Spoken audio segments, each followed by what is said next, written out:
how to put in a link to do like a follow-up. Say your smart plan was, thanks for coming to the open house.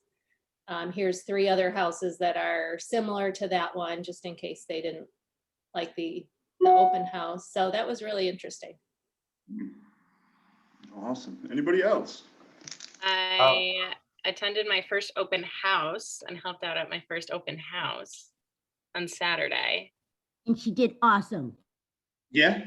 Well, yeah. Okay. So you did awesome. What made it? What did she do that was so awesome? One, and then tell me a little bit about it, and tell everybody about it, because not everybody's maybe been to an open house. So. Yeah, Michelle, what did I do so great?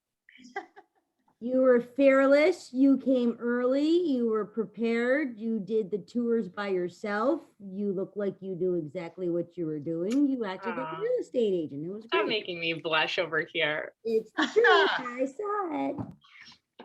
So I feel like I'm kind of going to piggyback a little bit on what Kimberly said in the beginning. I feel like when it came to speaking to people, and I felt like, that was so easy. We had discussions on where they were from. We talked, their kids and their activities and going to Cape Cod and going to New Hampshire.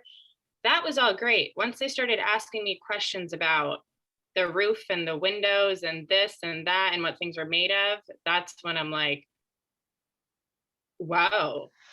And of course, I guided them, and I asked Sarah for additional questions and so, but I was like, wow, I really need to learn like different types of building materials. So were you all in like a new home site, or was this a house that was already? No, it was built in 1998. Okay, so. But there was like just a bunch of different questions that I just couldn't answer in my first week of real estate.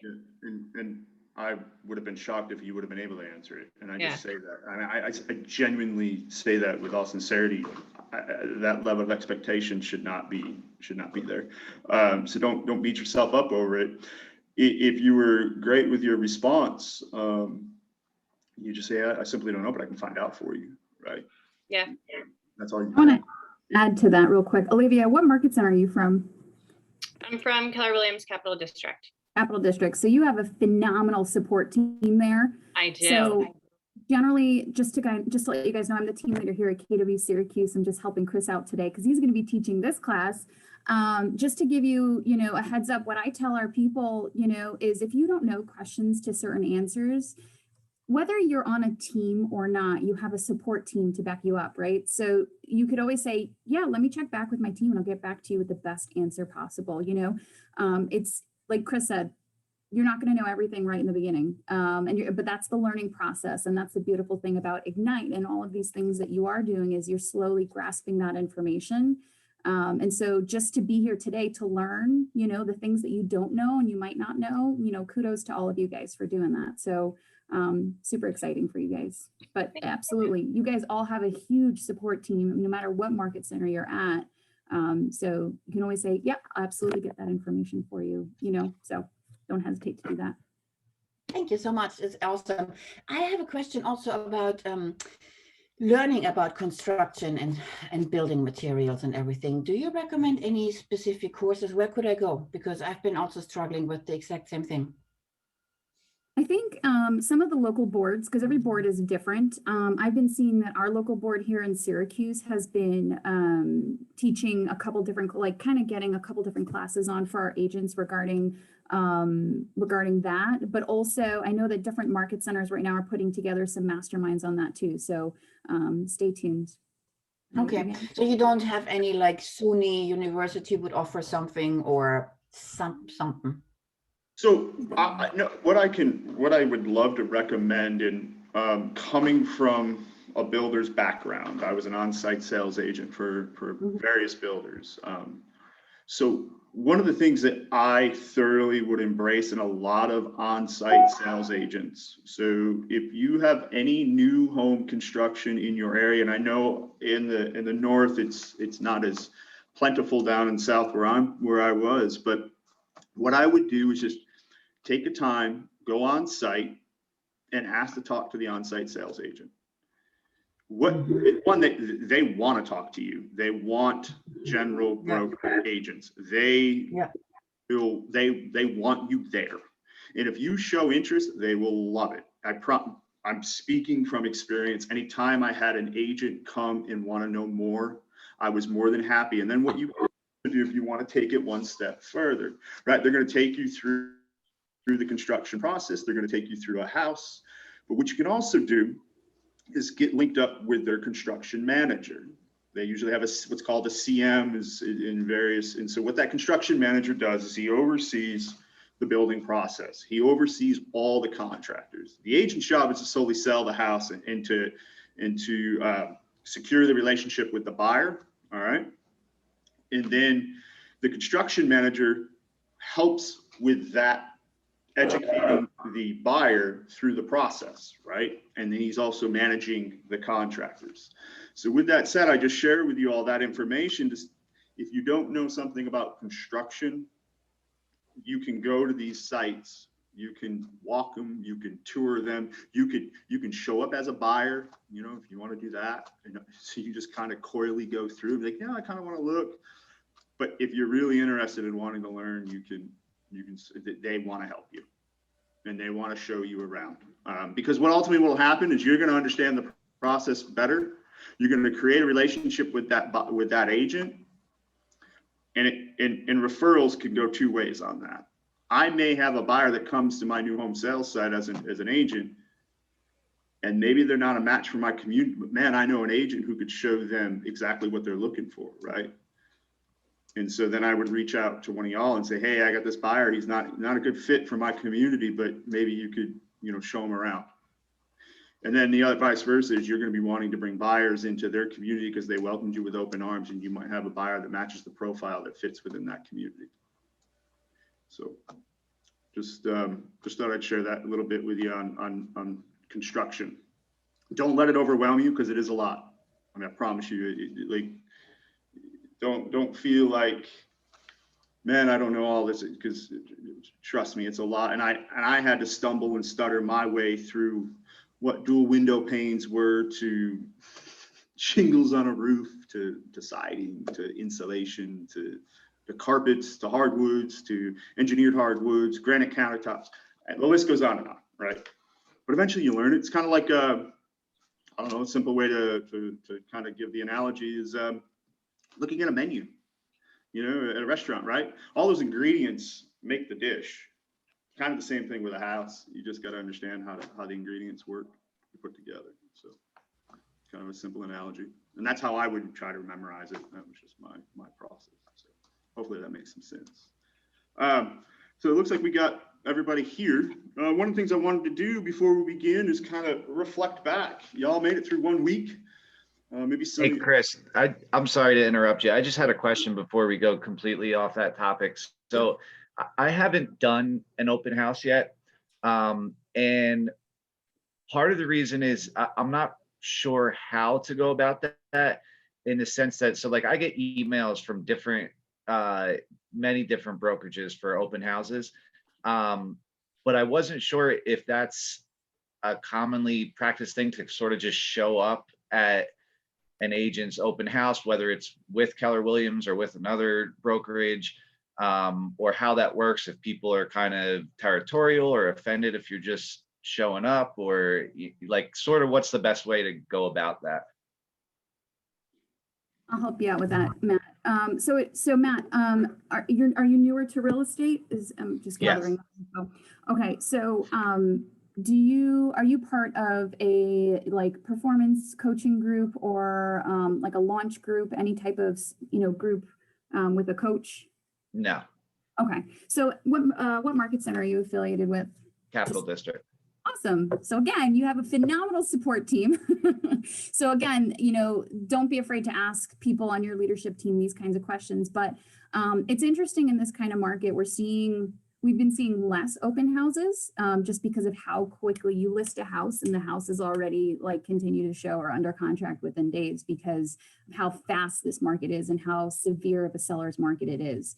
But so is the context of your question, are you asking if you want to go see somebody else's open house or if you want to help hold an open house for No, somebody? if you want to go see somebody else's and sort of just pick their brain a little bit, ask questions, Yeah. you know, just that kind of thing. Just I so mean, that you can kind of see and get that experience. I mean, open houses are open to the public. So you can absolutely go to an open house. With COVID restrictions, I don't know. I'm not really sure. It might be different in the Capital District versus in Syracuse, but it really just depends on how that person is holding the open house. There might be a sign-in sheet. There might be a pre-registration. I think every agent might be doing a little bit differently. So I would check with your local market center just to see how people are typically doing open houses, because back in the day, you could just show up to an open house, but with COVID restrictions, it might be a little bit different. So I would check in with your market center just to see if there's, you know, if primarily people are doing, whether it's a sign up or a sign in, just to be safe before you show up. And then just kind of tell them who you are and why you're there, and then go from there. Simple as that. Yeah, I mean, again, open houses are open to the public. It's a way for more than just one person at a time to see the house. So when you go in, if you wanted to ask, typically the listing agent will be at the open house, or if it's a team, they might have someone on their team there to help hold the open house. And you can, you know, that's your opportunity to ask more questions. But if you're representing a buyer and you know, obviously you can call the listing agent yourself, but there's been many ways to get more information, obviously, on the property. But I would check back in with your leadership team to see if there's any specific way it's happening in the Capital District. For All right, sure. excellent. Thank you. Contact Sarah first, because she does have some thoughts about this. Sarah, what was the last name? D'Angelo, you should write her broker line number in your phone for everybody for the Capital District. If you have any compliance issues, you call that number first, period, end of story. She will always answer it, or she'll get back to you right away. In the Capital District, just so you guys know, because I've been around a lot, call the listing agent or whomever is hosting the open house, because the timing, we have back-to-back appointments, and the buyers who are actually trying to buy those homes, they're already upset about the fact that we're on pause and that we are having them wait, because we can't cram the house with everybody. So definitely, if you're going to want to, I would recommend shadowing an agent. If you're gonna do anything, instead of just going in there and asking them questions. That's what Olivia did. Olivia shadowed Sarah. I was there for additional backup just because it was a larger house and you can't do it by yourself. How would you set something like that up? You put it right on the KWCD community page, say, I'm in Ignite. I'd love to shadow somebody, or if you know any agents, you just call them up and I'll have Olivia tell how she did it. I think I don't want to like waste too much time, but I think, Matt, are you kind of saying, say an agent from whatever, CM Fox is hosting an open house. Are you saying, can you go and just walk through it yourself? Yes, part of that. Yeah. Okay. And be able to talk to that person, Sure. you know, or like, I wasn't sure if that was something that was like frowned upon and they were like, oh, this dude's coming over from this company, you know. Hey, Matt, until New York State is no longer on pause, I would definitely call the agent of the listing if you're going outside the brokerage. The best way to learn how to do open houses is to actually just do what Olivia did. I think she did a post on the community group and you just jump all in. Ask the agent, so what do I need to know about this house before the open house? Study the MLS. And you can call your leadership, because I don't want to take up too much more time. And please, Not- did you ask what you need to know about the house? Because I should have done that and I didn't do that. And then there was a lot that I could not answer about the house. And for me, I'm very well at playing it off and acting like it. I mean, I've been in industries like this my whole life, so I'm good. But deep down, it was pretty embarrassing to myself that I didn't know some answers that I could have known if I did ask or do my research before I got there. Definitely look at the MLS, definitely look at the PCD, definitely look and ask the agent, what do I need to know specifically about this house? Those are the 3 questions you need to ask. And sorry, I'm taking over the call. I just don't want him going on. You have to make relationships with other agents. And right now, I think that just because there's always a backlog at open houses, if they do the marketing right, you don't want to piss off co-broke agents by going in when they're trying to get buyers in there. So definitely ask first. If you have a buyer, then definitely show up. But if you don't, and you just want to looky-loo, I wouldn't do that. Excellent. schedule Thank a you very time. much. No, by the way, guys, kind of the opening intro is, you know, what we're doing to this morning right now before we get started was, look, any and all information anybody can share is going to be valuable, right? Especially for newer agents. So I appreciate everybody sharing and providing their input and their insight, because at some point y'all are going to have to kind of navigate through this.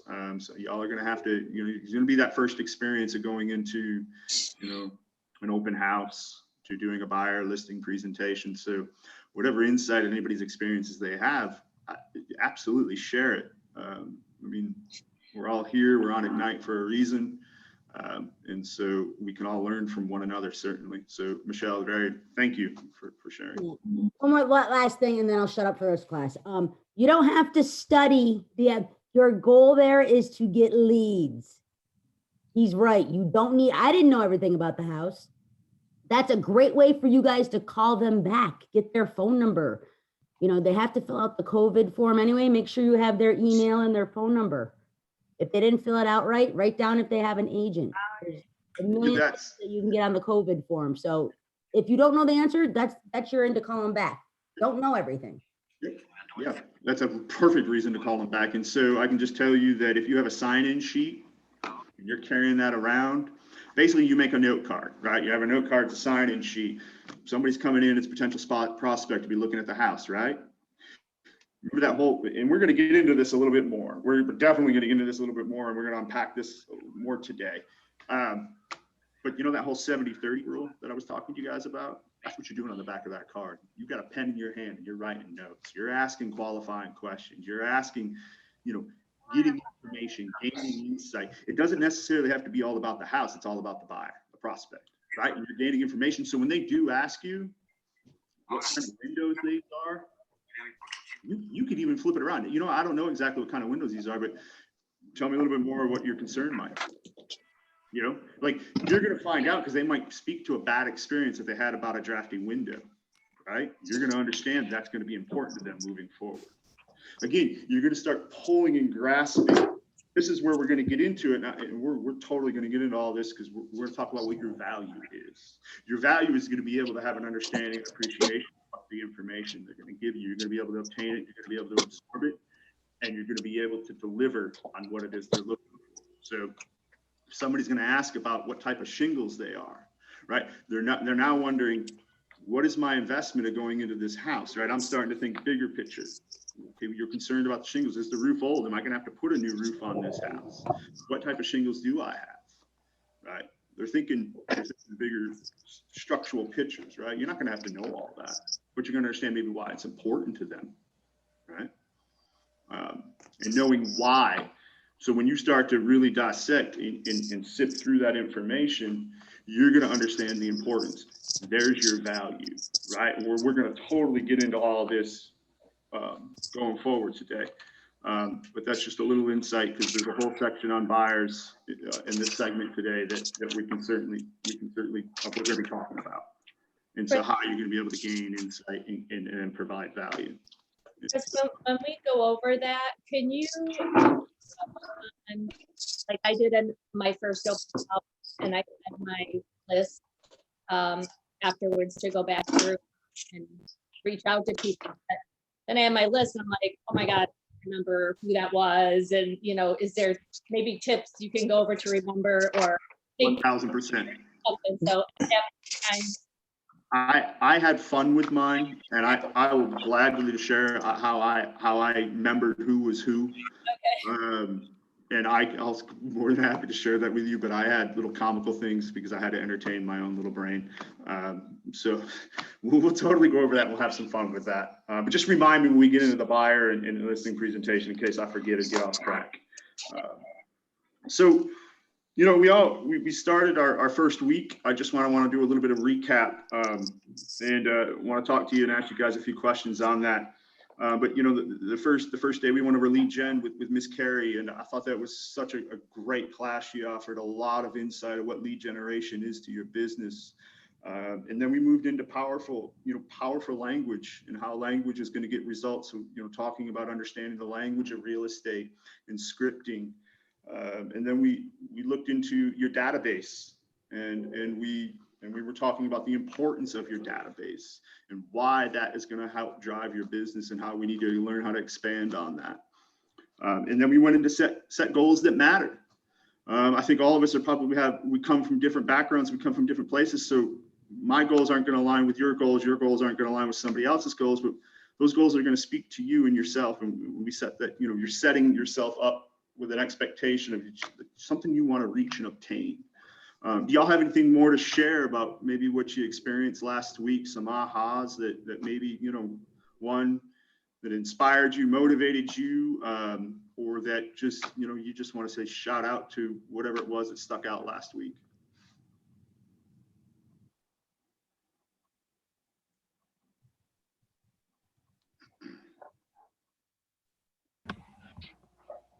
I got something, Chris. You know, I've been in for 3 years now, and I'd like to think I've done a pretty good job. And last week we really hammered home, you know, hit your database, hit your database, hit your database, and that's something I've gotten away from a little because I've been busy with a bunch of buyers. So I went back last week and I shook my database a little, and I actually pulled 4 listing appointments out of it, and I got all 4. Congratulations, great job. So, you know, so I do appreciate it. Thank you, guys. Awesome. Well, anybody else? I think we're all getting ready to get moving towards what we got today. And so before I just begin, I just want to say one thing. I want to thank y'all for logging on today. I'm excited to be here, and I just want to, from deep gratitude, just say thank you for your time. You guys, time is one of these things that, you know, it's rare. It's one of those things that once it's gone, you don't get it back. But the cool thing about it is you can get a second opportunity. You can get that moment. You can't get that moment, but you might get a second chance. And the reason why I say that is y'all are investing time into your career, and I promise you're going to get it back. All right. Time that you invest now, y'all are going to expand. It's going to grow. So that said, I want you all to have an open mind today. We're going to reach, we're going to stretch, we're going to dig deep. This class today is going to be about you. It's all about you today. So, you know, I'm going to need y'all to kind of think inward. So it's one of the reasons why I wanted to kind of go back and reflect on these classes, because what we were talking about is it an expanding outward. Everything is outward. You know, lead gen, how am I going to go out and get leads? I got to go reach outward. You know, it's talking to other people with powerful language, your database, you know, reaching out to who's in your network, to setting goals, right? And that's going to involve other people. But really, when we think about this, guys, we don't look inward. When we got to look inward, what type of leads are you giving yourself in your mind? What type of powerful language are you speaking to yourself? And there's a reason why I'm going on this track. You know, who and what is in your database? What are you surrounding yourself with? And what goals inside of you are you setting yourself? You know, the very topic of this is your value proposition. So I want to take a moment and focus on you and your, because that's important. All right. Y'all are on this planet to produce something. Y'all are here to do something. All right. And so you all are valuable in each in your own unique way. All right. And so with that being said, there's no price tag on who you are. There's no monetary value. There's no such thing. Y'all cannot be replaced. And so with that, you have value. You all are very important. You're priceless. And so I need to get you guys to think inward today. I need you to get thinking deep, because that's going to be the breakthrough. That's going to be where we can get you guys to get innovative, get creative, break out of tradition, and you'll be able to launch yourselves forward. And so, you know, there's been millions of propositions that have been put out there but you know, what speaks to you? How are you going to impact somebody's life? I mean, we all have a commonality of real estate, but we all have our own unique approach to it. We're going to have our own unique approach to it.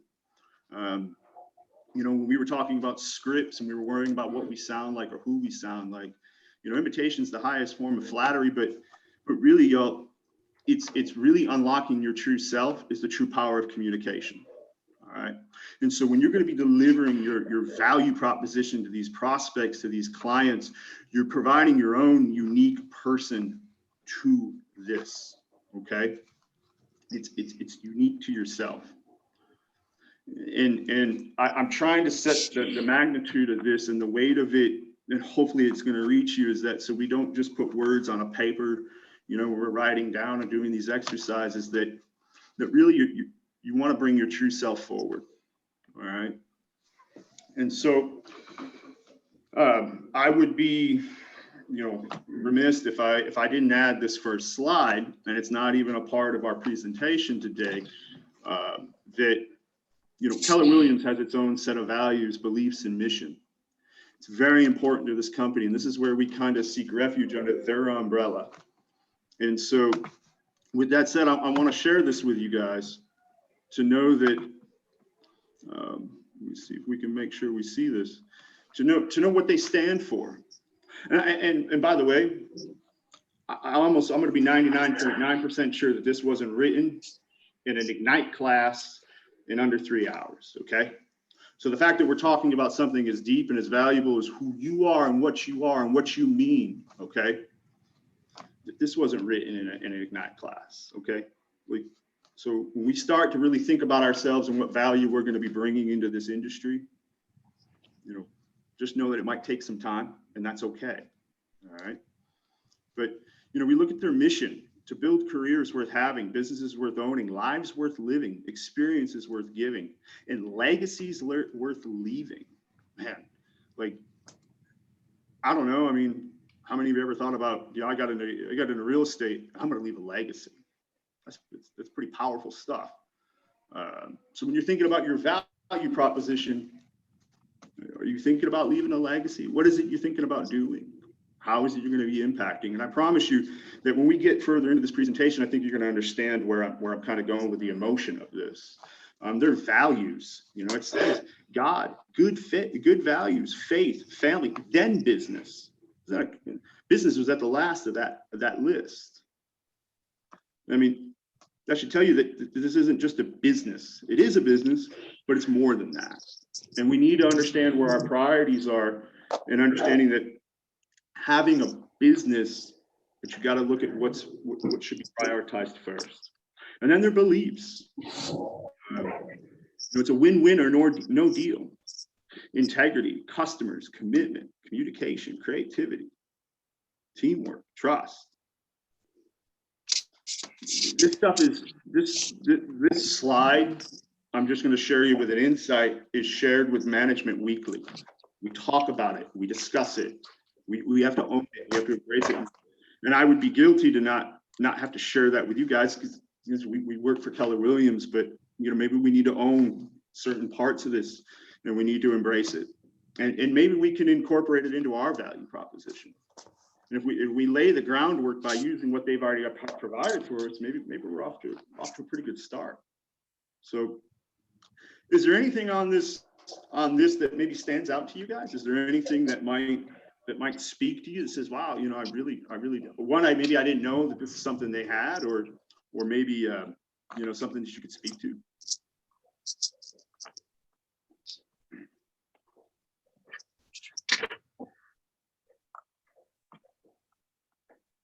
Anybody?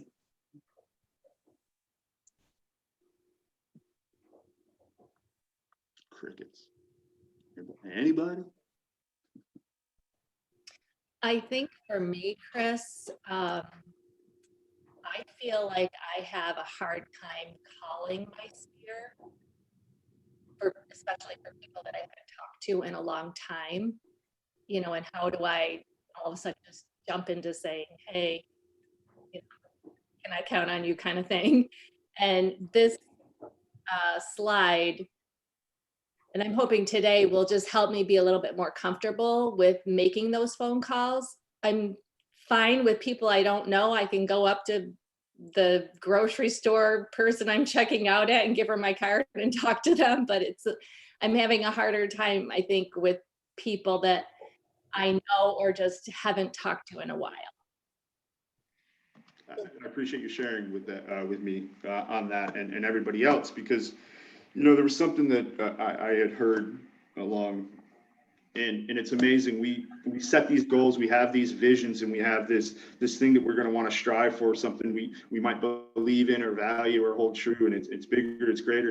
And it's weird because we can stretch and we can reach and we can, and maybe throughout your career or through your path in life, everything starts to move up, but the perception of ourselves, right? And so kind of with what you're saying, Kristen, it goes to the perception of myself is maybe I'm not comfortable reaching out, but in reality, you have the ability and the know-how to have those conversations, right? Especially somebody you haven't talked to in a while. Hey, how's it going? Right? I also personally found, because I had the same issue, Kristen, I personally found a couple of people that I had success with. It was the second phone call. One of them was actually the third, but the first phone call, it was more just catching up what's been going on. Hey, I thought of you because I saw something that reminded me of you. And then that way it takes some of that worry that, you know, I'm not comfortable calling because I haven't talked to them in a long time. And it's going to sound like I'm just calling like, hey, I need you for something. So that's why I'm calling, you know. So there was a couple people that I felt the exact same way. I was hesitant with, and I just split the phone calls. I made the first one really short, and I actually came up with something that I thought of them for. But I said, hey, I saw this and I thought of you, you know, and what's been going on? I haven't talked to you in a while, you know, and hey, anyway, I got to go to work. Just wanted to call you with, you know, I'll give you a call in a couple of days or whatever and check in. And then that's the call where I kind of went with the Ford type model a little bit. And it was a lot more comfortable, I think.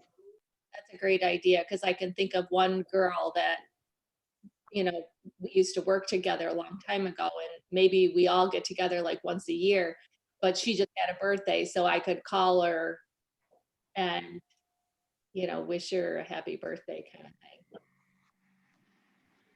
And then start into the call.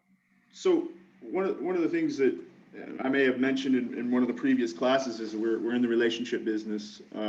We're not in the sales business. And I mean, we're not talking like relationship business like Match.com, that crap and that garbage, all right? Like, we're in true, authentic relationships. To speak to what y'all are saying, guys, success is not, it's not intentional, or success is, you know, is intentional. It is intentional. Success is intentional.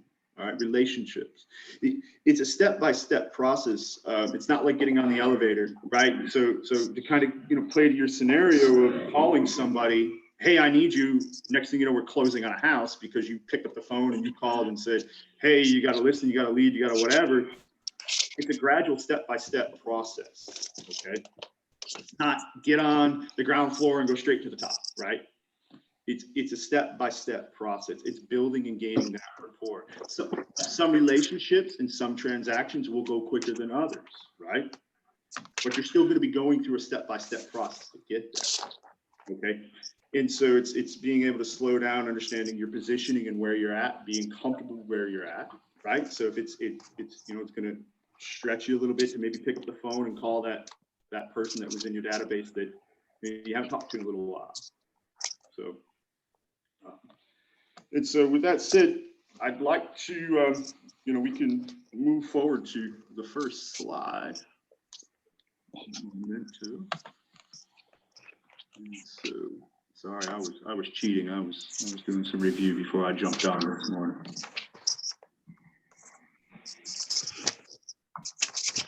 And so one of the things that we want to start off with is what we have here is describing your craft. Precise in description and the beliefs or the benefit to your client, right? Guys, there's a ton of real estates that all do the same craft, but what's going to make you unique? What's going to make you stand out? How are you going to make this process and experience way different than everybody else's, All right. I'm not trying to maybe convey pressure, or I just need you all to think maybe a little outside your box, outside your comfort zone. And then you're going to have to, clearly convey what you're going to do to earn that, a fee, a charge, a fee. Y'all are way more worth than what fees are. Okay. So I need you to get your self-worth and your value, up. We need to get you what you believe and who you are. We need to get that up in your self-confidence. And so some of you that are just starting out, that might be new in the business, I don't know, but you already have a value. And that's what I'm trying to convey to you guys today. Okay. And so, when I was doing research on this and I was looking at covenant, I was like, holy, that's a strong, powerful word. And I went, wow, that's just the word in itself. And so just because I like to Google things and get a better understanding, it's a formal and serious agreement or a promise, a law. It's a formal written agreement between two or more people, businesses, countries. It even has religious undertones to it. It's a pretty powerful word. And so when you're going through value, are you thinking covenant?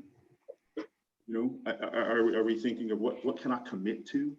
What promises am I going to do?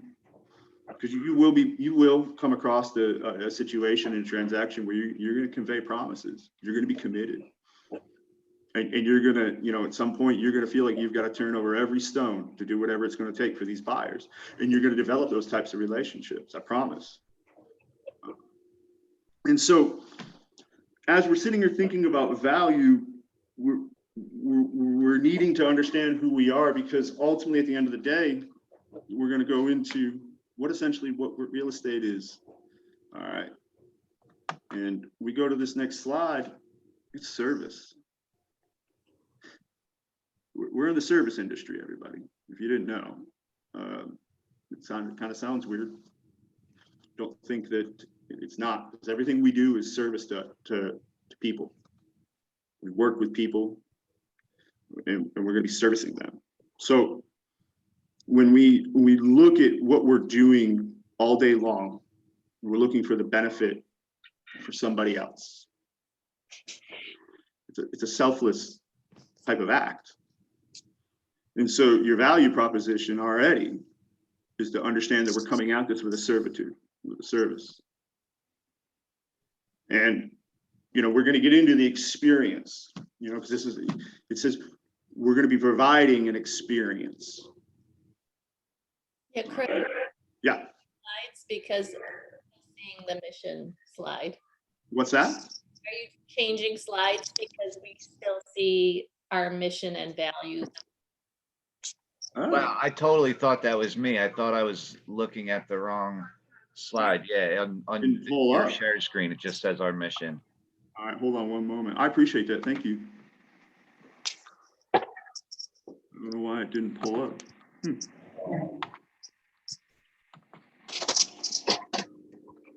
Can you see that? Yep. Acts of service, Yes. 3 aspects of service. That was really weird. Thank you. Thank you. And so we're talking about experience. And what type of experience are you going to provide? Because buying and selling houses can get emotional. All right. And we're going to be talking about that a little bit. And so when we understand that we're now in a service aspect industry, and we're coming at this with servitude, and we're trying to create an experience that's going to separate it, this experience from everything else these people have been involved in. Because it's a huge decision, right? Whether you're buying a $100,000 house or $1 million house, right? It's not going to matter. I mean, other than what, the zeros at the end? It's still an emotional purchase. Okay. And so how do we look into that? How do we convey that we can understand that emotion? How do we own it? How do we harness it? And how do we ask questions to it to find out? Because some people are afraid to actually talk about their emotions, right? They'll tell you in subtle ways.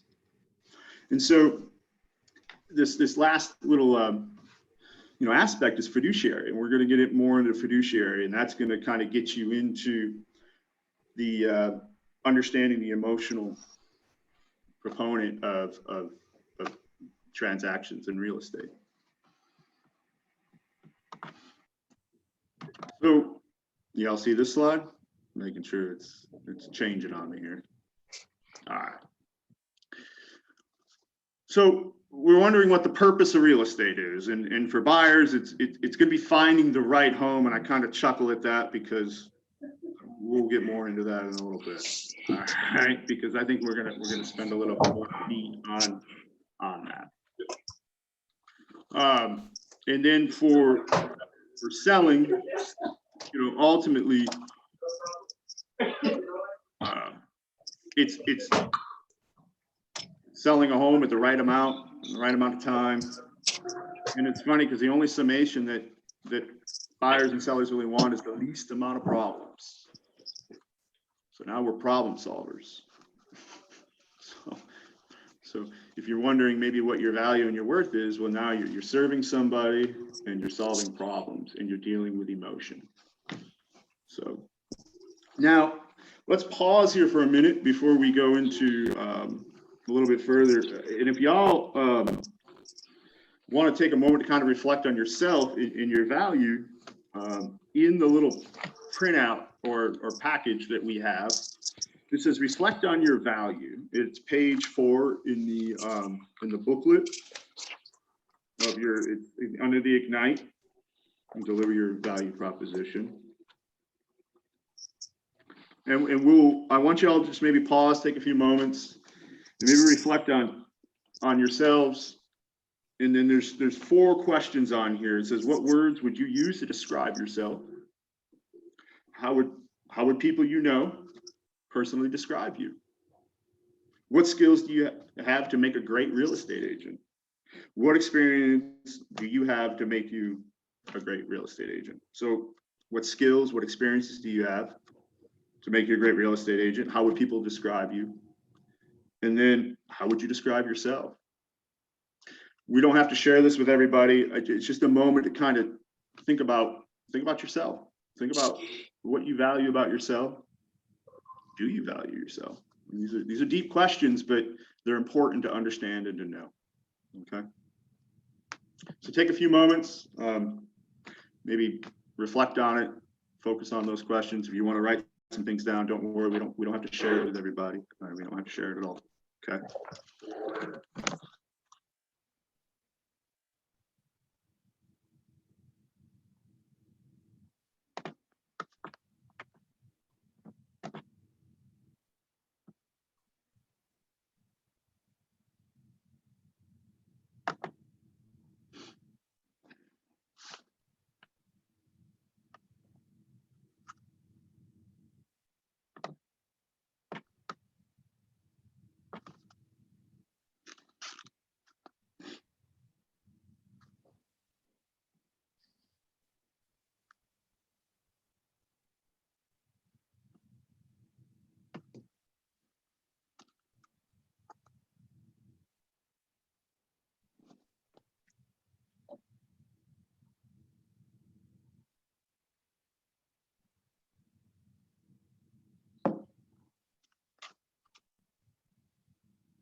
Give y'all a couple more minutes. Anybody having some good reflection, good things they're coming up with? Y'all don't have to share it. Could be just a yes or no question.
All right.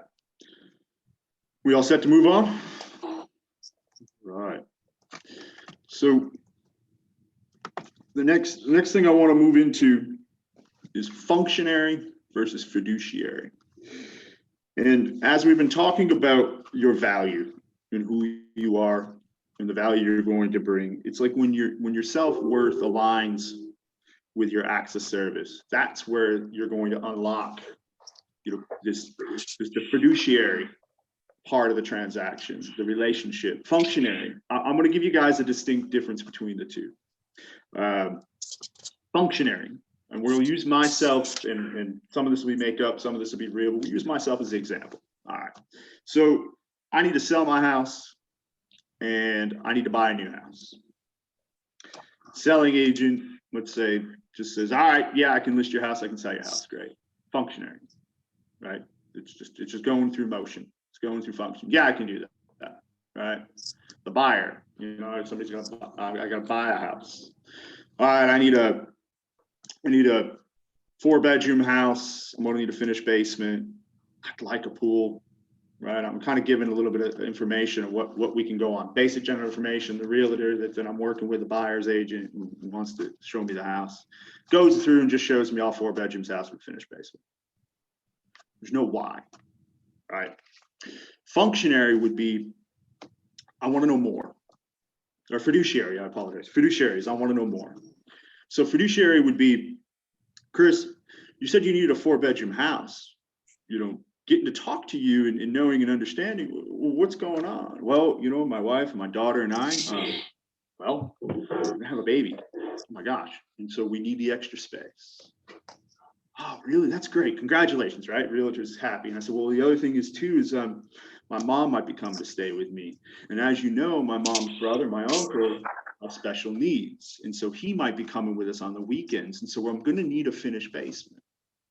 Maybe where they can stay, I'm going to need like kind of an in-law suite. Oh my gosh, no way, right? And so now you guys start to understand a little bit more. Fiduciary is then saying, okay, this guy has a need. He's got a growing family. He's now going to be taking on, he's going to have his mom there. He's going to have, somebody with special needs in the house. And so then you start to want to unlock more information. Fiduciary is going to be not, school district is going to be important, right? Because I got a child that's in school. What school district do we need to be in? All right. So, by the way, since she's in school, what after school activities does she do? Now you want to know a little bit more, right? You're doing fiduciary, you're doing the discovering, you're going above and beyond.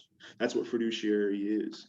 You are now unlocking the relationship to where, you talked about picking up the phone and calling somebody, right? But you haven't talked to them in a while.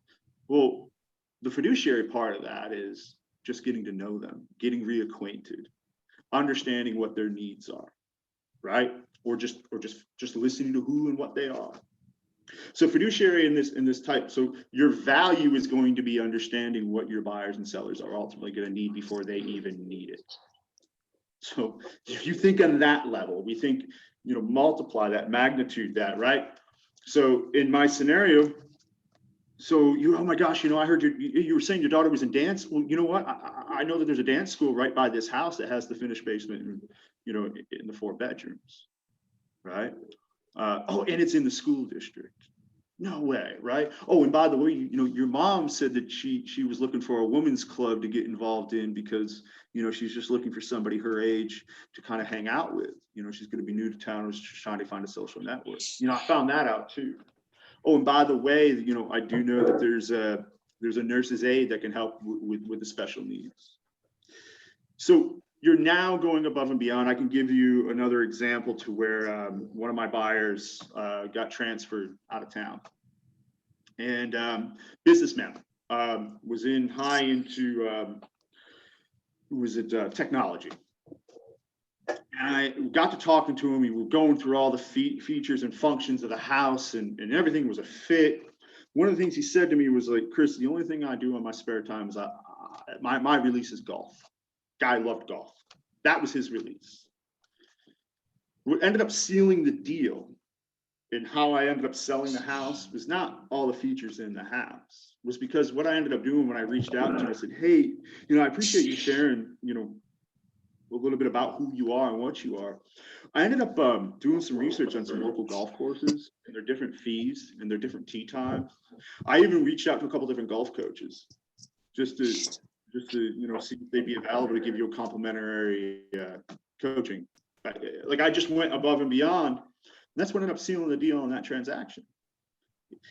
Sometimes houses are just what they are, right? The guy had a need, he needed a house, he was being transferred, new city, new town, he knew nobody, he was in technology, was going to be working 78 hours a week, and the only thing that he could do was think of golf, on his free time.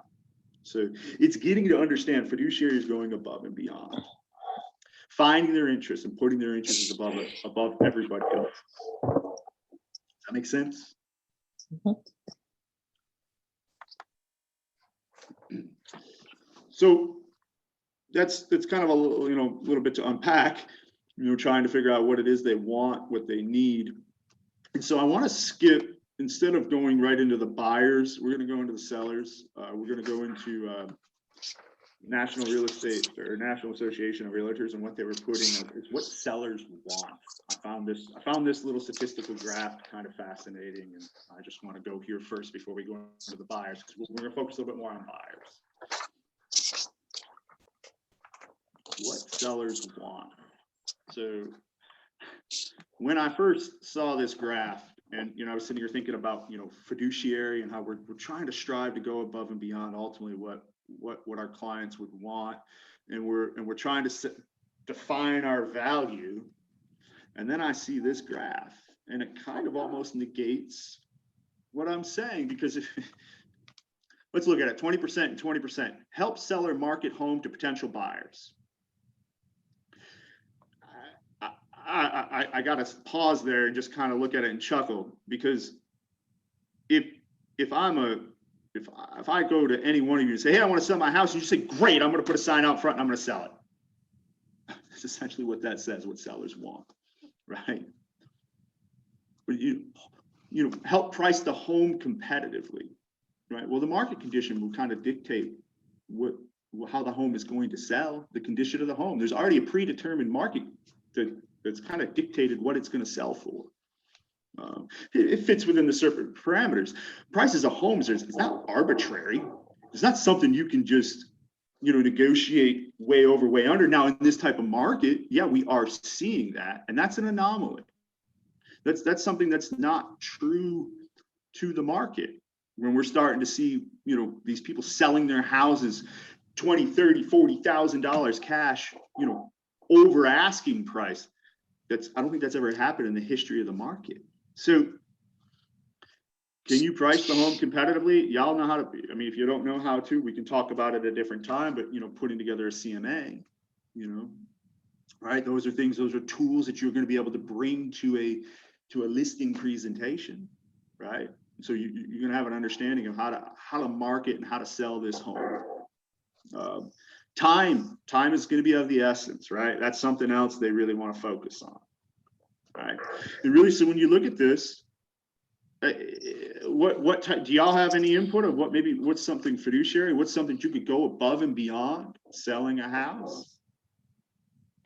Something that might say more than just putting a sign in front of it and saying, yeah, I can market to potential buyers. Once you put it on the market, buyers will come. I mean, that's just the way our market's been right now. Anybody have anything they want to add?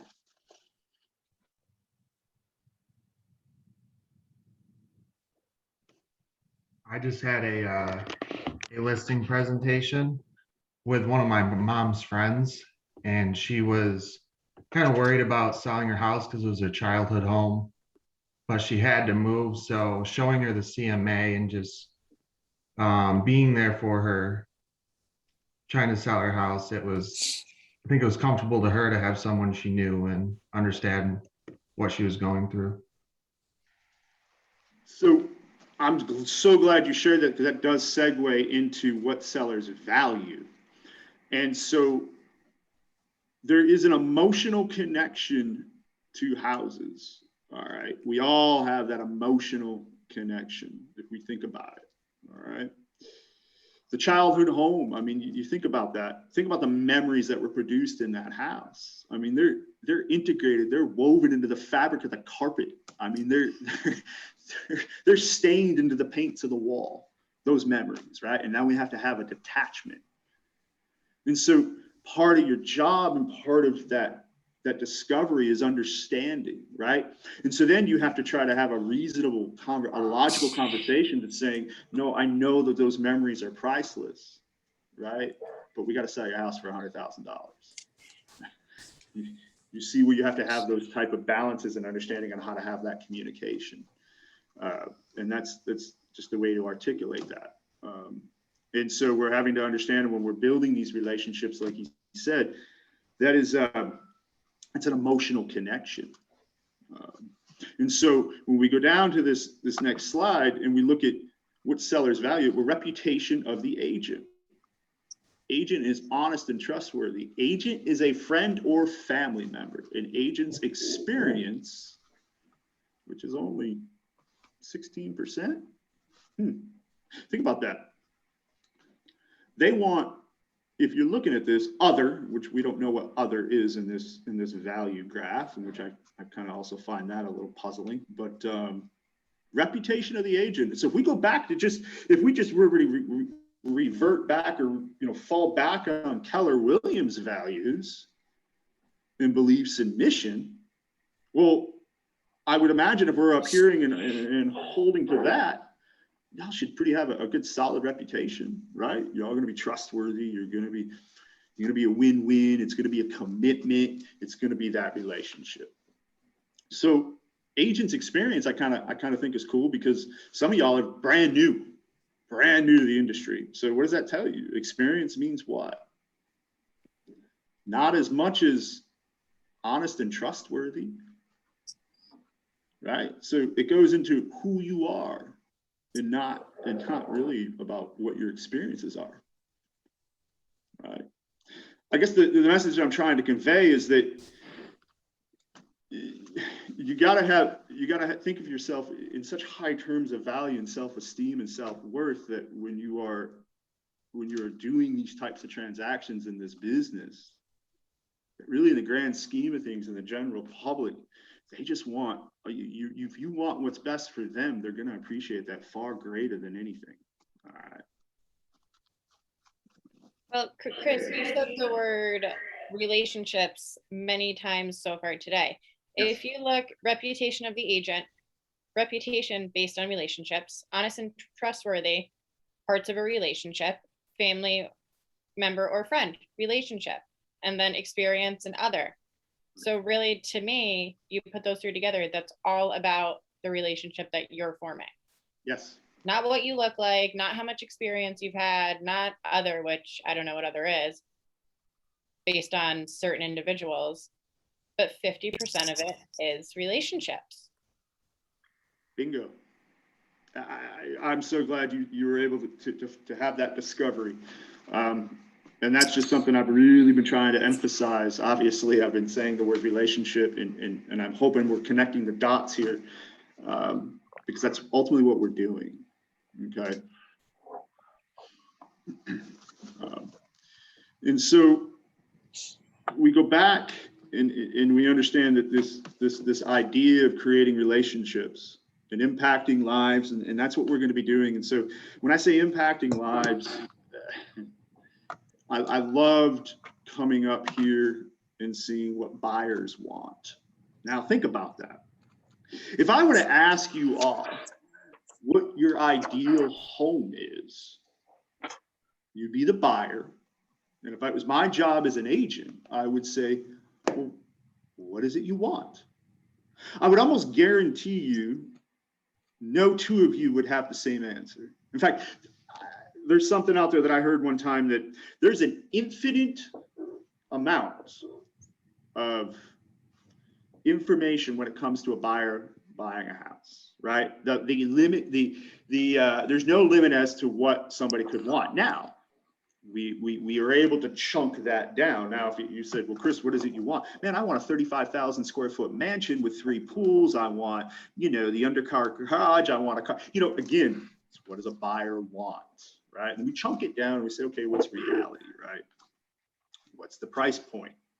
What is it that's going to fit your needs?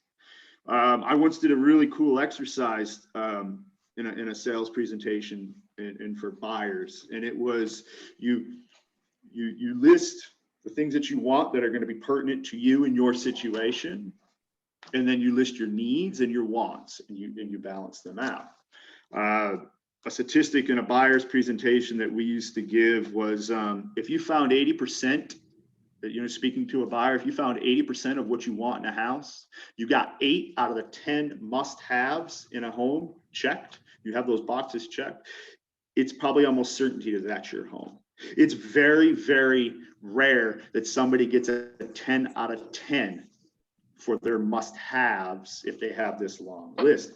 And so as you are doing this discovery process, when we are doing the 70-30, right, we're discovering all these needs, we're able to find out exactly what it is they're going to want. But when we look at finding the right home to purchase, how subjective is that? 52%. That's subjectivity. What's the right home? The right home is different for everybody. I mean, right? So you finding your value in your proposition of being able to create that relationship, your value is to be able to learn as much information with your buyer, to know what they're going to want before almost they even want it, to show them the right place, right? They're going to lead you to certain places, right? But it's understanding and having awareness of what's right and having their best interest at heart. I see somebody's got their hand raised. Hold on one moment.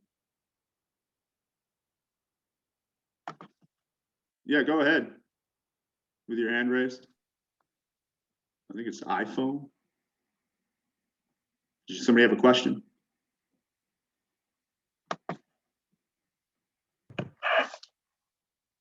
No? Yeah, you're on mute. You're talking, but you're on mute. iPhone. Good? Can you hear me now? Okay. So I think lately, determining what a buyer wants and like you say, really trying to narrow down what they're looking for, what they want, we can do. What I'm finding and what I'm having difficulty with is trying to keep a buyer motivated in this market because they know what they want. They know the house is what they want. And they go in there within budget, they're qualified for 180, the house is listed at 160. Let's go check it out. It's my dream house, and we know what happens. How do we keep them motivated in this market? That's a great question. And I trust me, with every agent that I've been talking to in our office, that gut punch is felt not only by the, surely it's felt by the buyer, but it's also felt by the agent, right? And it happens. And it's, yes, you have to move on to the next, right? And find it. Unfortunately, yes, there is losing, right? There is losing out to the competitor, or to somebody who was bidding. I know we had an something that happened here to where we had an agent super excited for his buyer to put in an offer on this house. Man, he lost it. I think it was $70,000 over asking price. It's unrealistic, right? It's just mind blowing. And so when you lose out on an opportunity like that, was it really an opportunity? I don't know. But in this type of market, you're right, it's tough to keep them motivated, but you got to keep moving. They need that house, right? Especially if they're, they've already sold, or they're in the process of selling, right? Because we know their house is going to sell. So the sense of urgency, keeping that sense of urgency.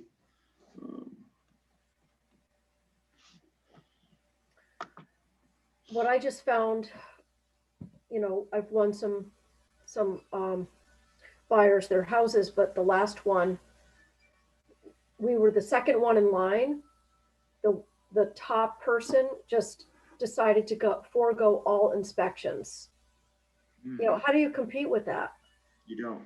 You don't. Yeah, you don't. And the reason why I say that, because if you have honesty and integrity, and you really, truly, sincerely want what's best for your buyer, your value and your proposition on that, you want those inspections.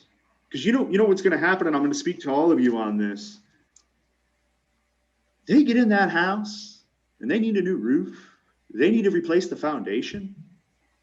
Dude, that's not a phone call any of us want to field, right? I mean, that's not a conversation. Why didn't you tell me I needed to get the inspection? A $30,000 foundation is insanity, right? Nobody wants to have that. Like a new septic. So the house that I'm currently in, I'm renting. Again, I'm somewhat new to the area. Hey, I'm in the market for a house. You might know anybody. Unfortunately, the guy that we're renting from, he bought the house cash, and we got in and we found out the septic went. So, what was it going to be? I think it's $1,100 to get that fixed. And as they're doing some more research, thank God it would have been thank God. But at one point they were fearing that it was going to be a $12,000 undertaking where they're going to have to dig the whole thing out. Could I ask a question real quick? Yeah. So I heard a lot of people are waiving a lot of inspections. So I'm curious on why they would do that, because what if like you sell the house and the buyer calls you saying, my roof needs to get replaced or something happens? That's out of your hands at that point, right? Yeah, right. So my hope is that you would advise them against waiving inspections. That's just my hope. So I don't want to encourage that. I don't, because that's a conversation, again, you don't want to have. But if they sign that waiver and they're adamant about not getting the inspection because they really want the house, I hate to say it, but they signed the waiver. And I would have that serious conversation. Look, by you signing this piece of paper, the only one that's going to be held responsible now is you. Yeah. Because you can have. It makes me kind of nervous. I know. Look, and that's why agents, here are like, what? At the end of the night, at the end of the day, you can put your head down on the pillow at night, right? Knowing that you had your client's best interest at heart. Because you don't want to have that conversation. It sucks. Okay. In my case with this one, thankfully, I set her expectations and ahead of time and told her what's going on in this market. And I said, in some crazy cases, some of these buyers are waiving inspections, and we would never, ever recommend that. And sure enough, when it happened, it wasn't like this horrible, like, oh my God, are you kidding? You know, it was just like, she said, wow, you did say that. So that gave me more credibility. So I felt like, you know, just like really, really setting expectations to what's going on, and just then reassuring that you're going to guide them through this, but it's going to be a process and it can take a while, but we will find you a house. We just have to be patient. And then by me being patient, that, like, it's kind of like kids, you know, they pick up on your vibes. If you're calm and cool, they're going to be calm and cool. If you're all worked up, they're going to be worked up. So it's not easy. Oh my God. I still don't understand why so many people want to waive the inspection, because now you're putting yourself at risk that you're going to have to put yourself in how many hundreds of dollars to fix something that you didn't know was coming with the house. You know what else I discovered too? I was reading one of the group threads with Capital District, and somebody was saying, well, yeah, you can just do that. And then when your client gets to attorney approval, the attorney's going to squash that. I'm thinking, oh my God, that's so dishonest. You know, going in with that attitude. But I guess people do that to get but then what does the seller end up doing? Just going to the next one, just saying, no, I'm going to just cancel your contract. No. I mean, I don't get that at all. It's just dishonesty, right? Elizabeth, just so you know, they said it on one of the Wednesday meetings from Carrie and Sarah that Keller Williams, and I'm sure this is just across Keller Williams, Carrie and Mark's group, they do not recommend that. They do not support that. They do not want their agents doing it. I know, I was there. I heard that too, because I asked that I just wanna question. make sure with the new people, because they might, if Yeah, they're new, they may not get it. I have to go, but one thing to help you guys out, James Shaw, who is, I love him. He does the Pivot Shift Facebook page for Keller Williams. He had there was a segment about what Elizabeth said, preparing your buyers for this market. He called it ready, willing, and able. They have to be able to play in this market through pre-approval. They have to be ready to play hard. Basically, I'm paraphrasing, and they have to be willing to go through an emotional roller coaster ride. And he said that while a lot of people buy emotionally, we're kind of doing the opposite of what we're used to, is that sometimes you have to re-level set the buyer's expectations logically first, to remind them that you talked about these things, that it is a crazy market. People are dropping inspections. We want them to be smart buyers, and then come back to remind them why they're having to go on a longer journey because of the emotions tied to the type of house that they want, and it has to be the right house. Gotta go. Bye. Oh, that is great. Thank you for sharing that. Wow.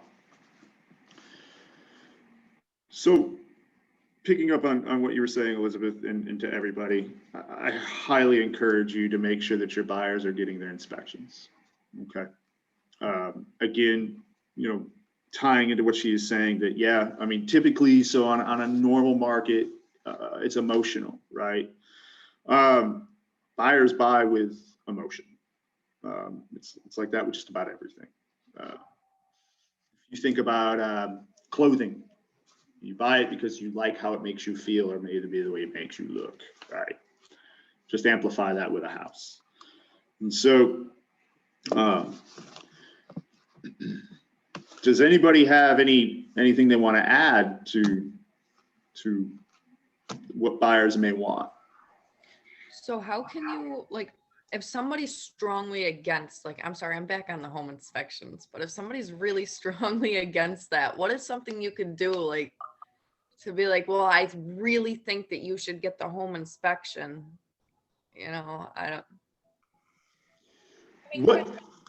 let me know if I'm wrong. I mean, I'm a new agent, but I am pretty familiar with houses because I work in that industry. But if me as an agent, you know, say, yes, you can get the inspection, you know, if that's what you want, and let them know that they're signing this document and they will be responsible if there are any issues with the house. But can't we just let them make their choice versus, us telling them, you should get the inspection, because buyers are all in different, some know about houses, some don't. I mean, I know first time buyers are probably a little bit more skeptical, but I think if we present, if you get the inspection, this is this. If you don't get the inspection, you do need to sign this waiver, but I want to offer you both options.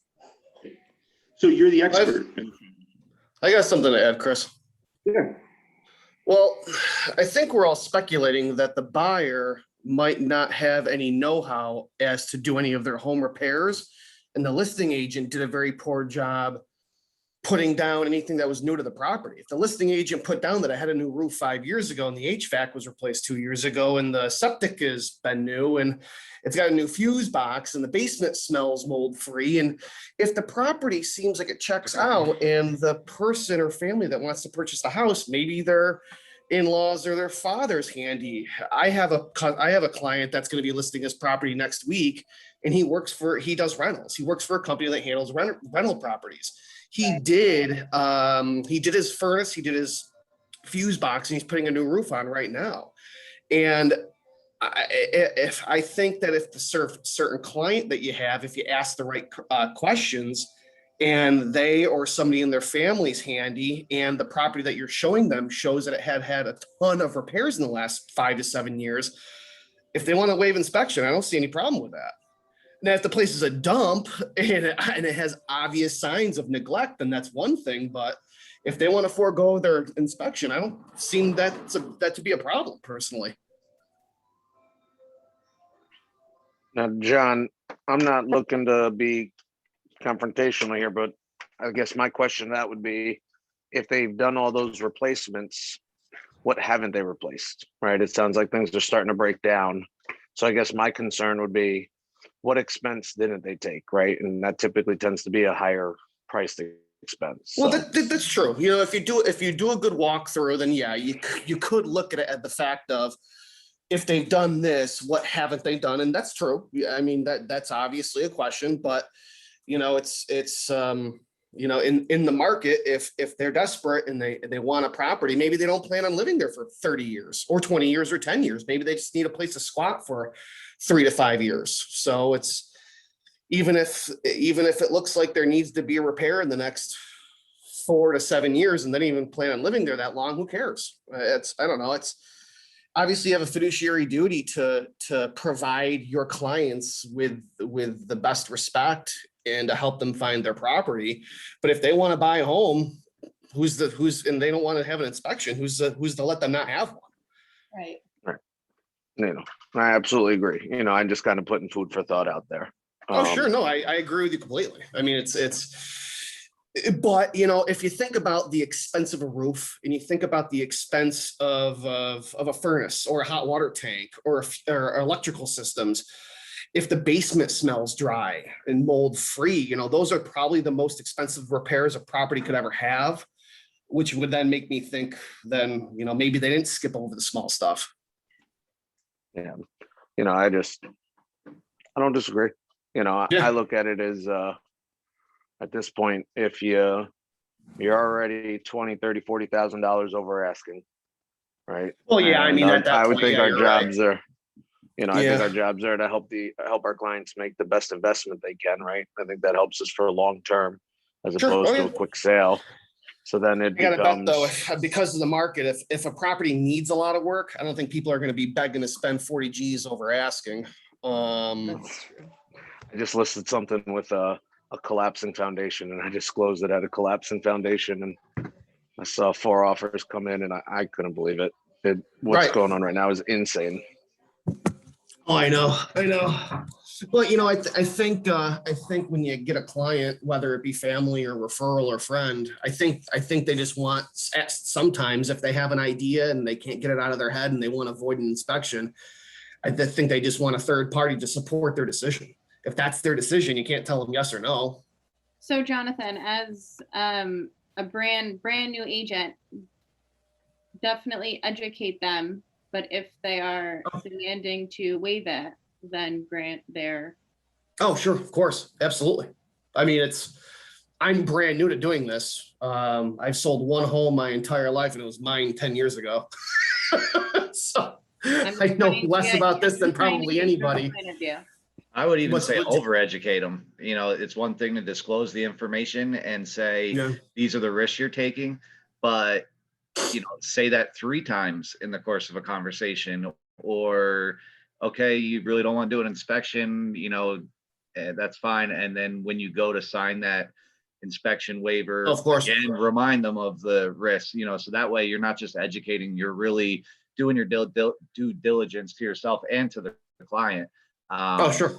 You know, to make sure they're covered. Sure. Just to but be if thorough. Yeah, any- you just have to be thorough and make sure you repeat yourself and things that you may disagree with, but you can't tell them to go left or right. It's their decision. They just Sure, want the if they support and they want refuse, help. They refuse, yeah. Sure. In my case, my client really wanted this house, but it was really old and had tremendous number of problems. She knew what she was getting into. So we thought, all right, if we could just get a mason in there to just inspect the foundation, because she could deal with anything else that was a problem. The only thing she couldn't deal with is if the foundation was crumbling. And that still didn't work. And the other thing is upping the ante instead of the $1,500, say, you know, and it has to be over like 2,000. And then, you know, we'll take it if it's, you know, 2,000 or over. But the other side still won out because they were like, nope, we don't care about any of that. We've got cash. We'll close quickly. So they won out because of that. But my client was like, all right, you know what? I can deal with anything except a crumbling foundation. So we tried to find another workaround. Also, it lends its hand to knowing, you know, cultivating that relationship with the client, because if you know their needs, you know, they could be someone who is buying this house with the intent on making a couple fixes and reselling it, or renting it out. So that goes to getting that information and really listening and knowing what purpose the house is going to be for, and you know what your client's needs are. At some point, could the bank deny the mortgage because you forego that inspection? Yeah, these are for cash buyers only. Yeah, because the house Okay. doesn't appraise and everything needs to be disclosed with the condition of the property. Okay, so we're talking, sorry. Okay. And ultimately, at the end of the day, it's the bank that takes the risk, right? Yeah. But so what I'm loving about this conversation, I'm grinning ear to ears because this conversation is already pulling out your value, right? You're already having the conversation. Some of you maybe not even been involved in a transaction yet. Some of you have, but what you're already doing is bringing to the table what your value is, right? Just by having these conversations. So don't undersell what you already know, right? But this has been awesome. Thank you, everybody who's been jumping in providing, you know, their thoughts, because really, I mean, it's almost like I'm watching, you know, and listening to people having that self-discovery, or just, you know, hey, I'm going to jump in and say this, and that's that's the value, right? You're already looking out for your client's best interest and what their wants and needs are, right? So I if, just need a little coffee to get going on this Monday morning. so that's for cash only, understood. If they are getting a loan, what if they're trying to demand waiving an inspection? Have you ever been put in that situation, or does that just not happen?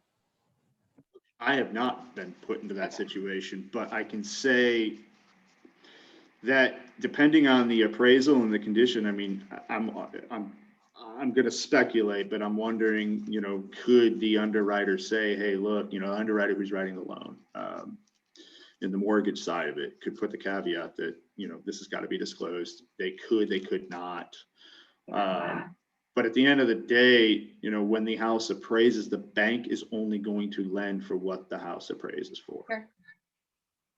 And if it is disclosed, then it would be up to the buyer to then, you know, be responsible for it. Now, let's So- say the other situation too is, and I've actually had this happen to me, but I had to disclose it up front. Building a house, I had a buyer build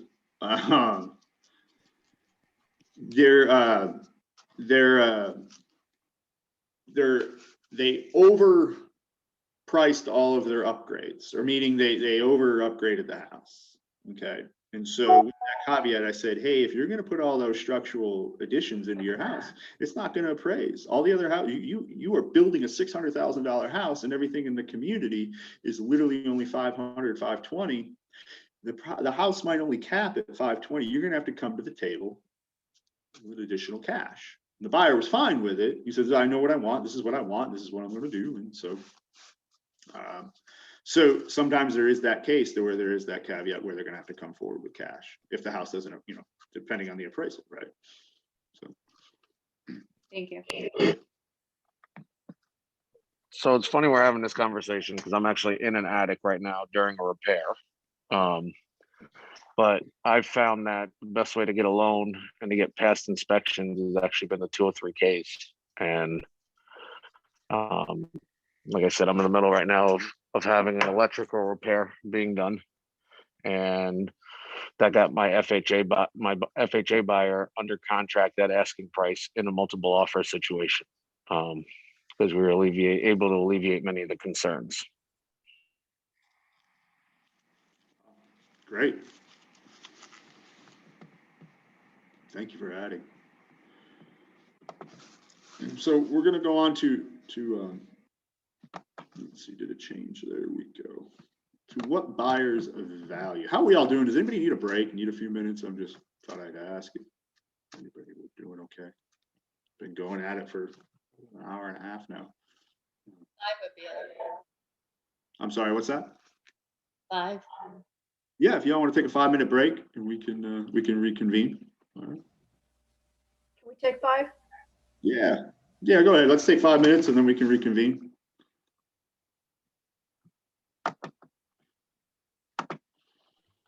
Can I ask you a question?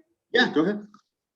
So I have my first client. They're from North Carolina, and there's not much on the market for what they're looking. I mean, there's not much on the market anyway, but for what they're looking for. I mean, he's definitely wanting a more modern home, and he wants to be in a certain neighborhood around Rochester. So I only just started communicating with him 2 weeks ago, but I'm just curious on, since stuff like isn't popping up in his criteria, like how often should I be reaching out to him? It's a good question, and I'm trying to put I'm just going to go through this as quickly as I can in my head to think about what's appropriate, right? And so, because I want to nurture that relationship, but I don't want to, And so, how many times have you? How often do you communicate with him?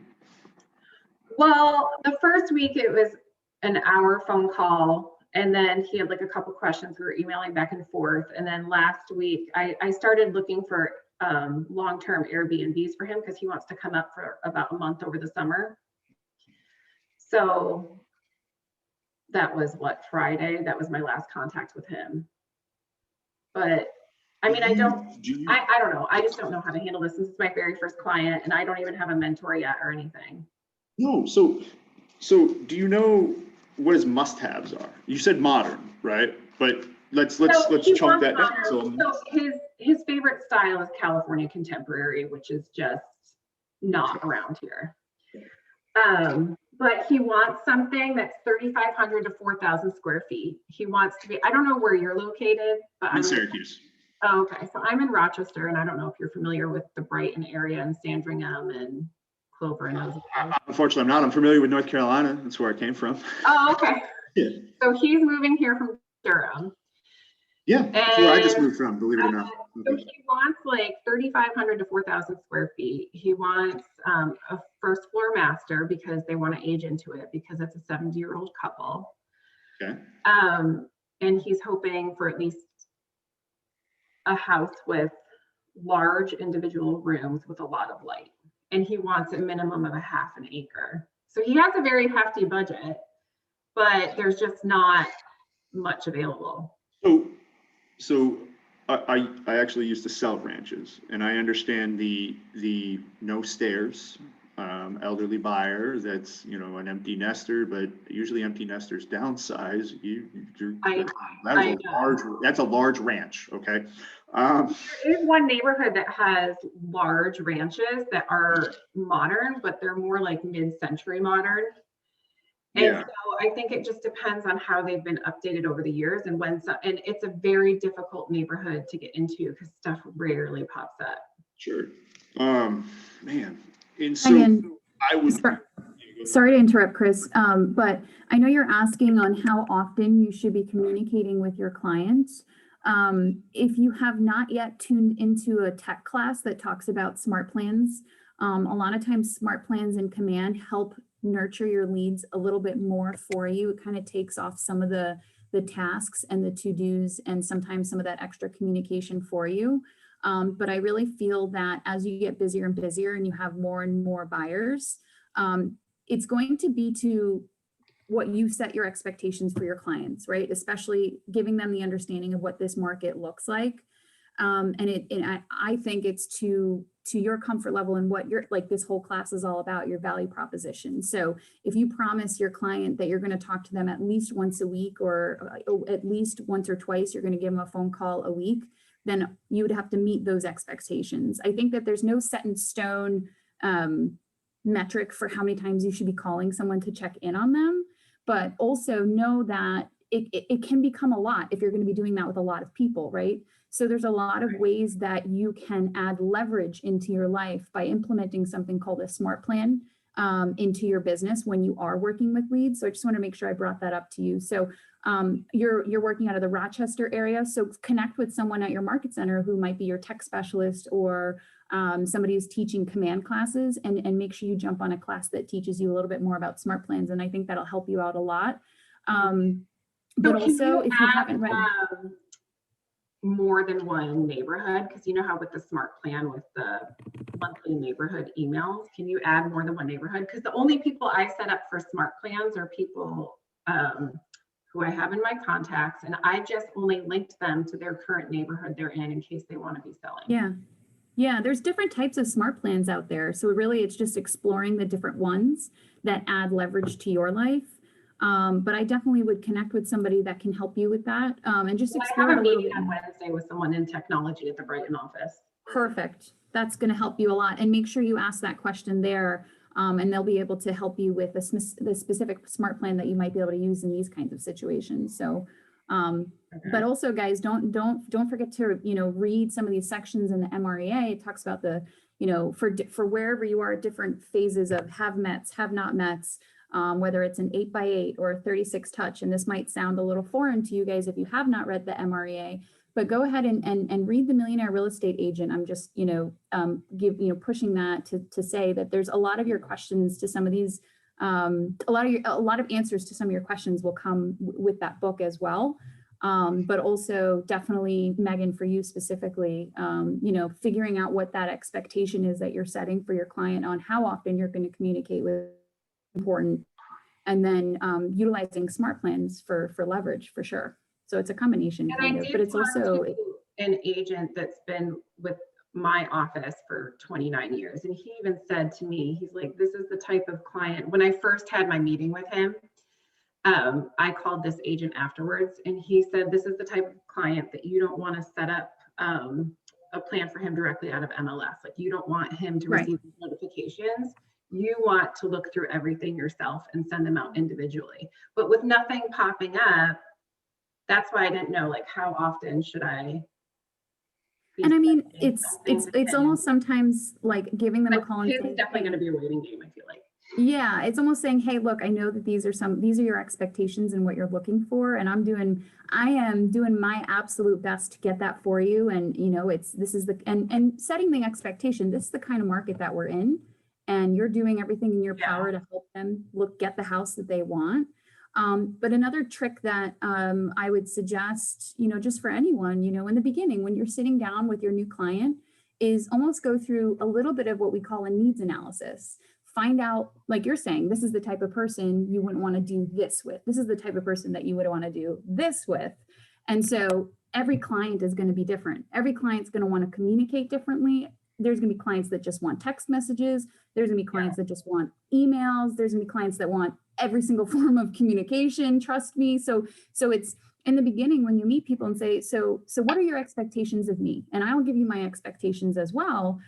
Because they might say, well, Megan, you know, one phone call a week just to let me know what you're thinking is going on the market, or what you see is more than enough. It might be plenty. And then you're going to have a client that is going to be that client that's going to probably call you every single day. They're going to call you. So it's, I think right off the bat, you know, obviously this class talks about your value proposition, but part of that value proposition is setting the appropriate expectations. And that this way, you know what to expect from your client knows exactly what to expect with communication style right off the bat. So I would say is definitely figure out what that is, but everybody's going to be different. Some people don't want a phone call every day. Some people don't want, you know, a phone call every other day. Some people just want a quick text message or something. So I think it's really up to you and your client. Okay. Yeah. All right. Thank you. When we're starting for smart plans, it's okay to do like ones for individual buyers, not like a big group thing. I guess I'm not sure where to start. I did do a video on smart plan, but do I just do it for individual people and have all these different smart plans? There's different kinds of smart plans. So, you know, it really just depends on what kind of smart plan you are utilizing. But Kristen, what market center are you from? Brighton. Absolutely. Same as Megan. So, you know, getting together with the tech coordinator or doing a tech appointment if you haven't done one yet, to get a little bit more clarification on the tech with the smart plans. But in Command, there's a section within Command that'll teach you all about smart plans. So if you didn't go to that specific section in there, make sure you go, because there's a ton of online videos that talk about smart plans, and there's many different types of smart plans that you can put into your business. So it just really depends on the smart plan that you're using. Right, but for, what you're using it for. Right, for a new agent though, starting out through our database, like I have one person that said, you know, they're interested in looking at city houses for 60,000. So I can just set him up for a smart plan, and then like somebody else on my database, set them up on a smart plan. I guess I'm trying to figure out, like, is everybody going to be on their own smart plan? So it depends on, like, so you might have a group of 5 or 6 first-time home buyers, and they're all, and the way that you tag them in Command might be different from, I'm just saying hypothetically, right? 2019 sellers or 2015 sellers. You can actually target a specific group of people and put all of them on the same kind of smart plan. So you can really pick and choose. It really just depends. But my suggestion for you guys, I'm just going to pull this up as I say it, is when you log into Command, if you haven't done so already, or if you've done so, or if you're still, you know, in the beginning process, when you log into Command and you go to the upper right-hand corner and you hit the arrow next to your name, there's going to be a little section that says Command Training. So agent.kw.com, that and then on the top right-hand corner, you'll have your name, a little arrow right next to your name. Click that. A drop-down menu is going to come up, and it's going to say Command Training. And when you click Command Training, it's going to open up basically a menu of, hey, what do you want to learn today? And I know that there's classes in there on smart plans. So that might be some great help for you in the meantime. And if you're having any specific one-on-one questions, I'd absolutely reach out to your market center. Okay. What was your name again? Me? Oh, it says MCA 703. I am Maya Galanter, team leader from the Syracuse Market Center. Let me read. Awesome, Maya. Can I ask you just a really quick question? Sure. So I was put in a situation yesterday. Thankfully I didn't say much as a response. I have another business I'm running as well. And I was at an appointment. And these are people the type of person who who gets information from a lot of people and likes to kind of know everything. So I was put in a situation where one of my clients said, well, so-and-so from this brokerage said the commission rates there are this. And then he said so-and-so at this brokerage said he could do a commission rate for under this. And the first thing I was, number one, doesn't matter what business I'm in, I don't share how much I make. Number two, do not discuss commissions is one of the first things I drilled into my head. And they looked at me and said, what is the typical commission for just in general, when this agent and this agent were telling me that their commission is this and this, and it put me like in a really kind of uncomfortable situation. How would you respond in that situation? So let me ask you this, the person that was inquiring, were they an agent? No. They were a client? So I'm a hairdresser as well. So they were Okay. just one of my hair clients. They're not looking to buy a house. They're not looking to sell. They just know different agents. And I guess these different agents were going around telling them like, this person's commission rate is this, but I can give you this commission rate, which is lower than this person. But it seems like different agents were exchanging commission rates the way they explained it to me. And then he was asking me the typical commission rate. Okay. Well, I mean, the thing is, and that's why and it all ties into your value proposition, right? So if you can fully articulate your value proposition and you say, this is the reason why I charge 3% or 3.5%, that'll make, what I would say is, that's an interesting question, right? It really just depends on who you decide to work with. I wouldn't even just talk about commission. I would just say everybody has different value propositions. And you can, if you're interested in looking to buy or sell a home, I'd be happy to have that conversation with you. And so just to keep yourself out of a potentially sticky situation, just in general, I would just try to say, everybody has different value propositions and everybody does things a little bit differently. We all abide by a code of ethics. We all, follow the New York State rules and regs. But, I'd be happy, if you're interested in having this conversation, I'd be happy to sit down and talk to you about my value proposition and so on. And so just, keeping yourself out of just any sticky situations in general, because you don't know really what that person's fishing for. Right. But if they're getting into the home buying or selling process with you, then that's a whole other conversation. But I'd always just say, CYA, if you know the code, you know your code of ethics and what you're abiding by, and you don't know what someone's fishing for, then try to avoid it, or talk to your broker about best advice on what they think you should say. I think that's always a smart plan. Or if you have a coach, if you guys have a performance coach or anybody like that, it's always best to see what your broker advises you say in those situations. Thank you. Okay? Yeah, absolutely. But it's this kind of stuff, and I'm sure the 5-minute break is over, right, Chris? Yeah. But this kind of stuff all ties into your value proposition. I mean, I'll tell you, I know somebody who never takes less than 3.5%, because I'll tell you this, her value proposition is that strong. And I don't think people really fight her on it. 3.5% aside, right? So that's why this is so important to know. And this is where it comes back to that conversation I was talking to Megan about is, expectations and value proposition right off the bat. Oh, I think No, you're good. No, you froze a little bit, but no. So that going back to what she's saying and just emphasizing it is setting that expectation, right? And knowing your self-worth. And I say that because don't ever sell yourself short, right? And that's what I was trying to drive home in the beginning, is that if somebody is going to dictate how much money you should make, man, that's not cool. I guess my thing is knowing when, getting comfortable with knowing when to share that and when not to. You know what I mean?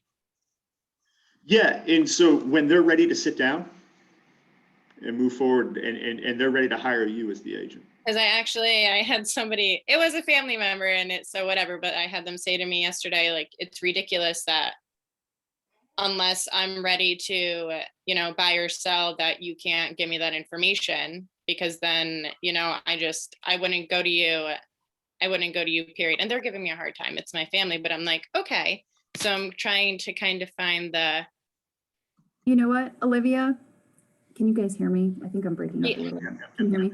I would definitely just talk to your broker, talk to your team leader, and just see what they advise you to say. Okay.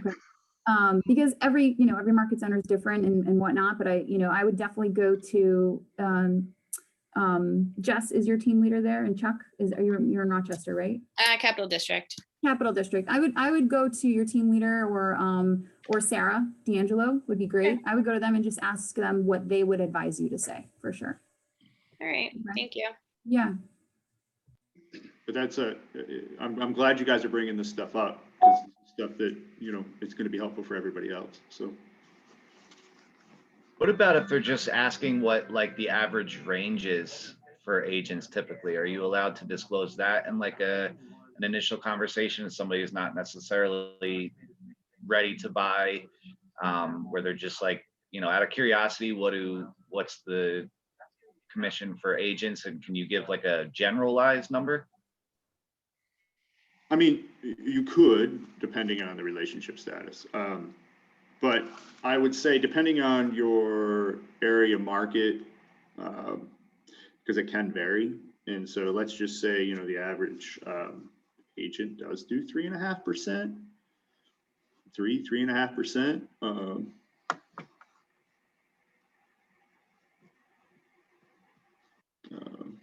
So I would just maybe go to whoever your team leaders are, your brokers, and discuss that with them, and how you would like to, how they might like you to respond. I would just, I don't want to say, I would just do that, and kind of go in that direction.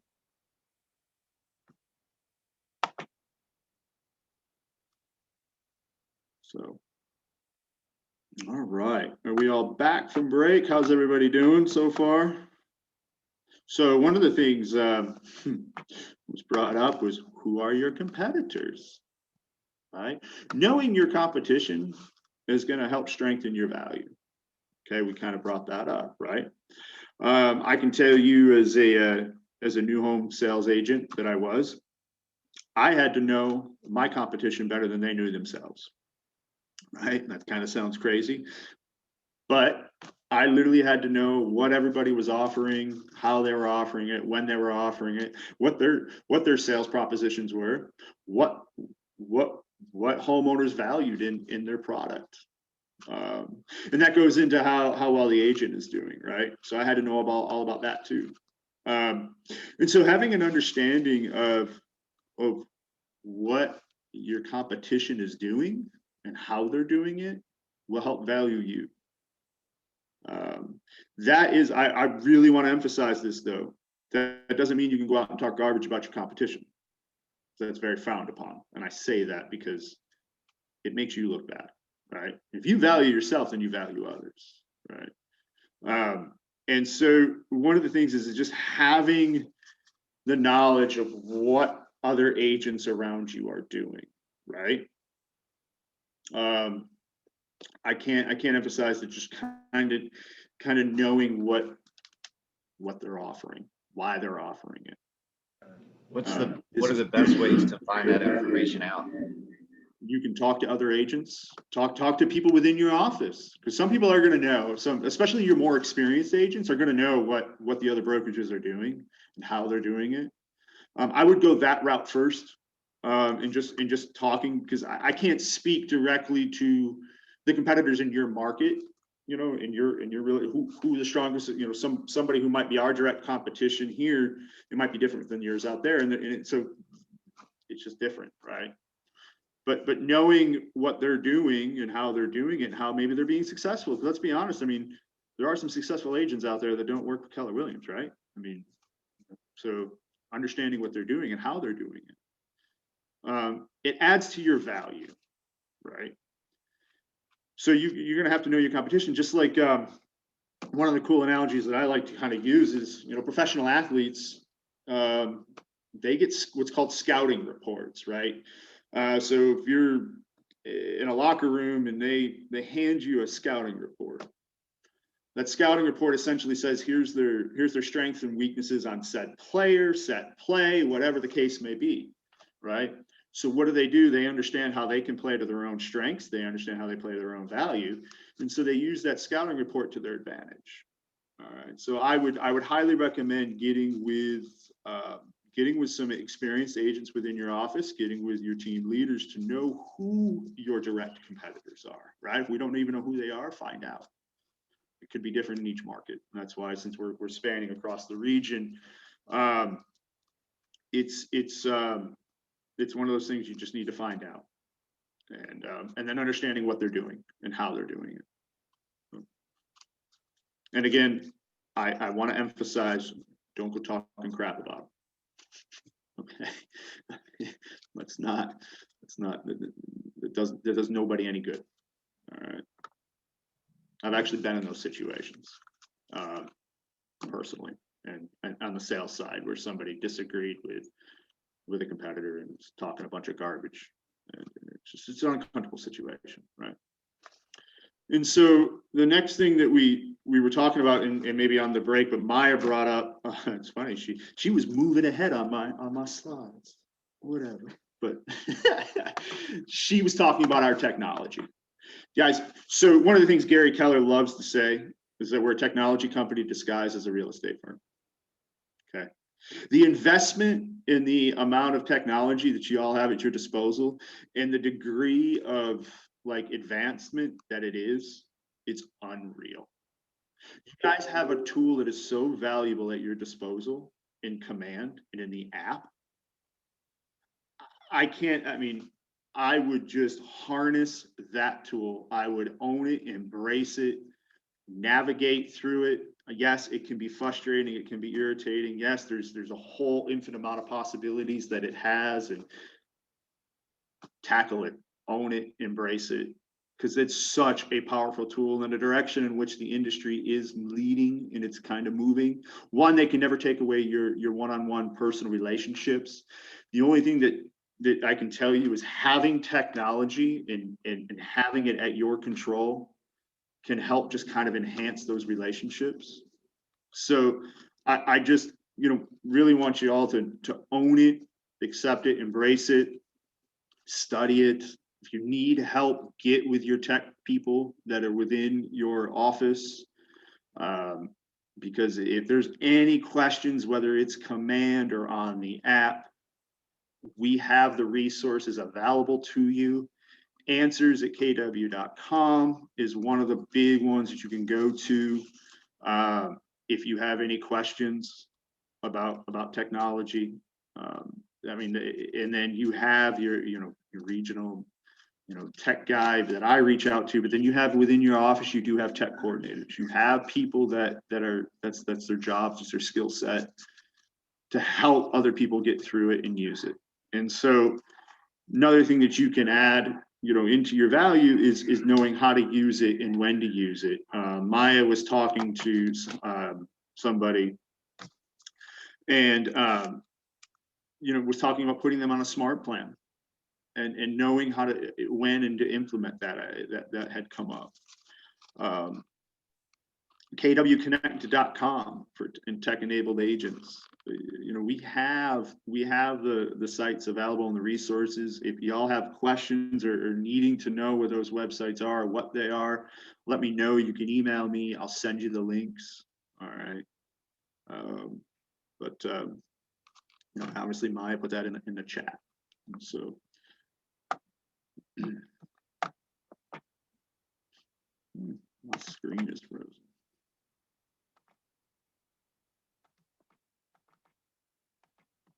There we go. So how many of y'all are ready to craft your own value proposition? Do you think maybe we could pair you all up? You maybe could come up with a few and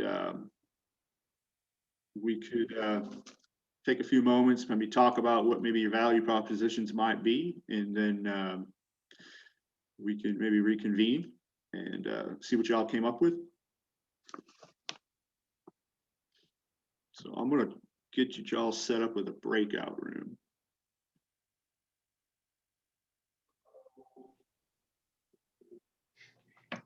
And hold on one moment.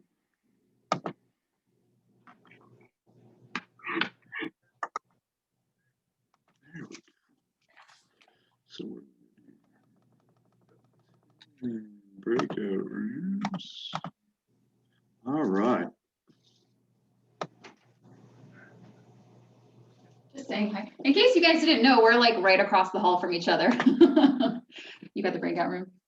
Cool.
Chris, I don't think a few of us got into breakout rooms. Yeah, I'm seeing that. I'm trying to get you all in there. I don't know why it's not. I think this happened to me the other day. I think it was because there was an odd number of people.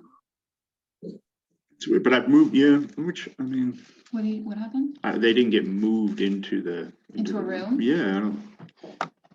I don't, Did everybody else go into a room? All right, let's see. so it looks like so that group. You see room 9. We're gonna move Megan. What room do you want her to go to? Should go into. I mean, you can just put her in. Room 1. So it's weird that they. Who else is there? Olivia. Move to.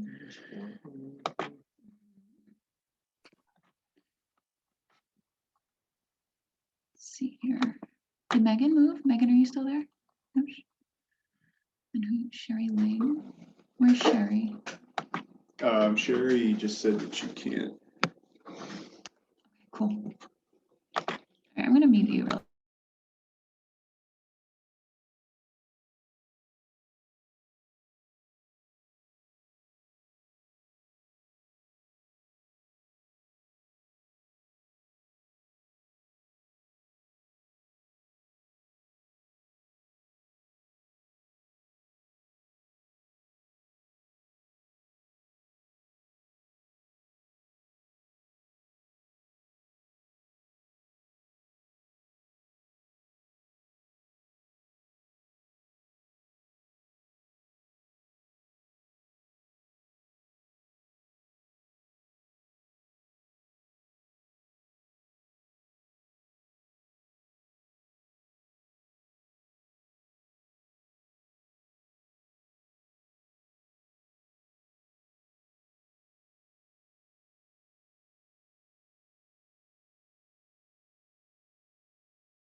Oh.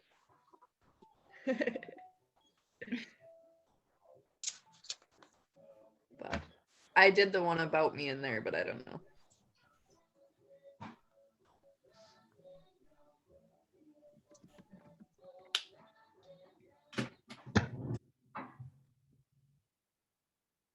Can I just share something really quick?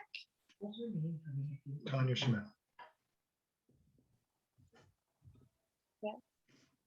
Yes, go ahead. Sorry. Okay, I think I'm not sure who it was earlier, but they stated that they kind of are having trouble reaching out to people that, you know, maybe they haven't talked to in a long time.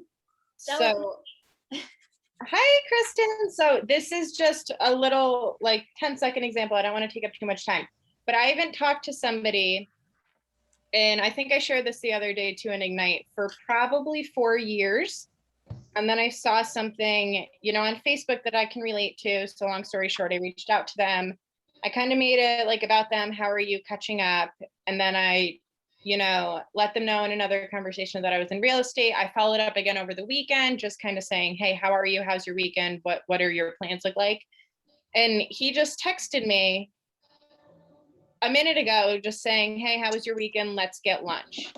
So Nice. I mean, if I can, I hope that helps you. Maybe like find something that you can like relate to, and maybe you can reach out to them that way. Like, oh, the picture you just posted, I don't know, love the sweater or something. Just try to start, you know, a conversation. That's a great idea. So that's it. So what, so let me ask you, in some of these value propositions that y'all were coming up with, what is something that maybe distinguishes yourself from everybody else?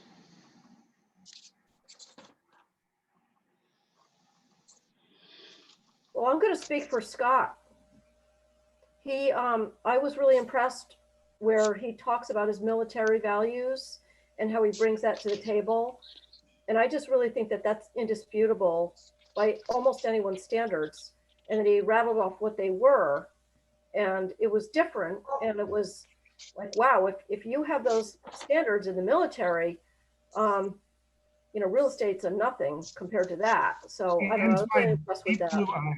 My deep blue eyes too, that help. Scott, first off, I want to say, hey, thank you for your service. Thanks. So yeah, really appreciate that. And so I'm glad that, you know, we were able to share that, because your own unique makeup sets you apart from everybody else, right? And so when we're thinking about these, you know, you want to be able to separate yourself from the rest. And that's kind of the whole point of this. And then, you know, we talked about setting expectations, and we went through some of, you know, building and establishing relationships.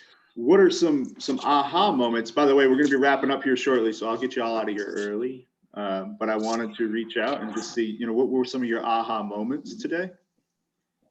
Well, I think one of the aha moments that we sort of all just had in the breakout room was there may be a lot of duplicate things in everybody's value propositions, because, you know, everybody wants to be an effective communicator, or know the area very well and be knowledgeable on the area and school districts and things like that. But the aha moment was kind of, it's really, are you going to follow through on the things you're saying is your value proposition and is your value? And that's almost more important, as Olivia pointed out, than just saying the actual, this is my value I bring. It's really the following through with it, and here's what I can do and I'm going to do for you.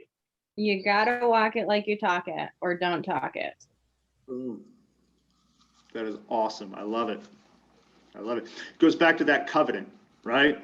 I mean, when I read that word, I went, oh my gosh, okay, that's serious, right? That's not just, and I promise, it's above and beyond. And then when you understand the definition of fiduciary, right, and understanding that, so, you know, we're taking our own unique skill sets, our own unique experiences, and we're putting it all into this. You know, the only thing we have in common is real estate, really. So, man, anybody else?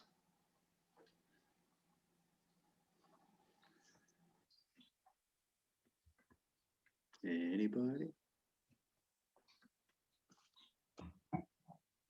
No? All right. I'll tell you what, we're gonna wrap up here. I appreciate all you guys, doing and volunteering and being here. Again, I want to go back to the emphasis of taking time to invest in your career. I promise it's going to be worth it. Getting the insight and the knowledge is key. Being educated is key. And so I appreciate y'all, appreciate what you do, and we look forward to tomorrow, okay? Thanks very much, Chris. Appreciate it. Thanks, Chris. Thank you. Have a good one. Thank you. Thank you. Thank you, Chris. Bye. Thank you. Have a good day.